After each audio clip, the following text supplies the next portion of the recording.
Hi කොහමද ඔයාලට? ඉතින් ගොඩ කාලෙකින් තමයි වීඩියෝ එකක් ගෙනාවේ. අද බ්ලොග් එකෙන් බලමු මම මේ කොහෙද යන්න ලෑස්ති වෙලා ඉන්නේ කියලා.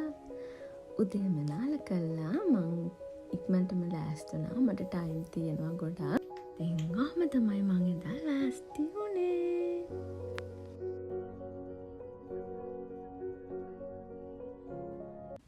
අපි දැන් ඉතින් ඔන්න යනවා ගමන.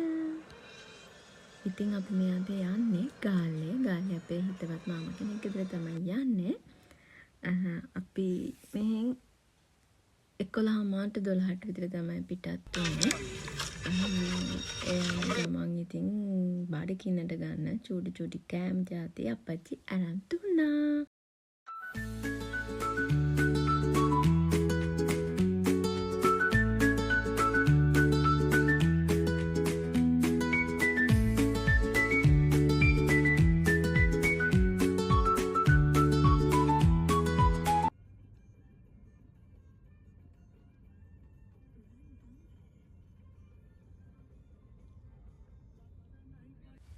ඉතින් ගාල්ලට කිට්ටු වෙද්දී වහින පටන් ගත්තා. අපි මෙහේ ඉඳන්ම බස් අරන් තමයි ගියේ හෙට. හොඳටම වහින ගත්තා. අපි දැන් කිට්ටුවේ එක්සිට් වෙන්න. අපි 3ට 3:30ට විතර එක්සිට් වුණා. ඉතින් දැන් නම් මාරම් බඩගින්නකුත් තියෙනවා. ඒත් අපිට කිව්වා කඩෙන් ගන්න එපා කියලා තියෙන්නේ කියලා. ඉතින් ඔන්න අපි ආපු ගමම කෑවා. අපි හෙට යද්දී 4ට විතර ඇද්දී අපිට එදා වැස්ස හින්දා කොහෙවත්ම යන්න බැරි වුණා.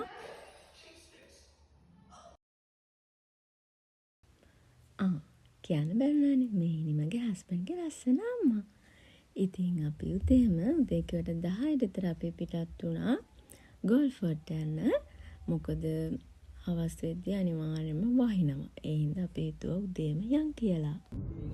ඉතින් මං ගාල්ලේ ආවේ මගේ හස්බන්ඩ්ගේ අම්මයි අප්පච්චි එක්ක.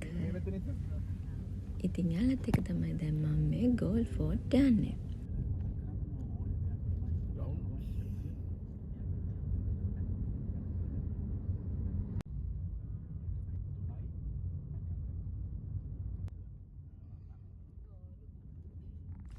ඉතින් අපි 10:00 විතර ගෝල්ෆෝර්ඩ් එකට ආවා. එදා ලොකු අවුවකුත් තිබ්බේ නැහැ.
ටිකක් දවල් වෙද්දී අවුසර නිසා අපි උඩහට ගියේ නැහැ.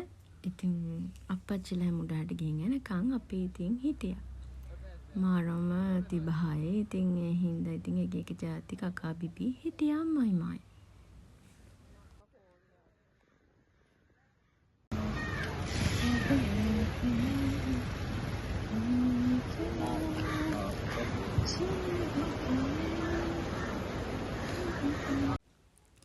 ඉතින් ඔය ටිකේ දැන් ලස්සනට කොරල් පර වැවිලා තියෙනවා. මාරම ලස්සනක් තියෙන්නේ දැන්. මේ විද්දි නම් 12:01ට විතර කිට්ටුයි. දැන් මාරම් බඩගින්නක් තියෙනවා. ඉතින් අපි හිතුවා දැන් යන් කොහෙට හරි කන්න කියලා.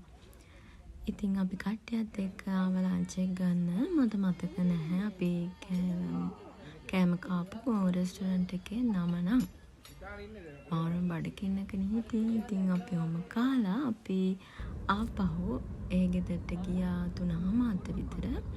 ඒ ගිහිල්ලා අපි එහෙම 5ට විතර එහෙම පිටත් වුණා. මොකද ඊට පහුවෙන්දත් වැඩ ගොඩක් තියෙන හින්දා අපි ගොඩක් රෑ වෙන්නේ නැතුව එහෙන් ආවා.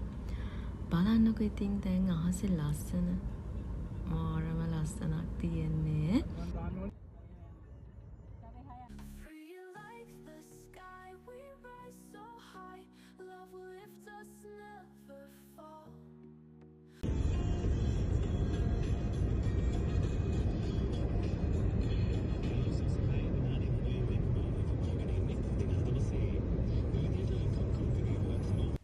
ඉතින් එහෙනම් අදට ගිහින් එන්න.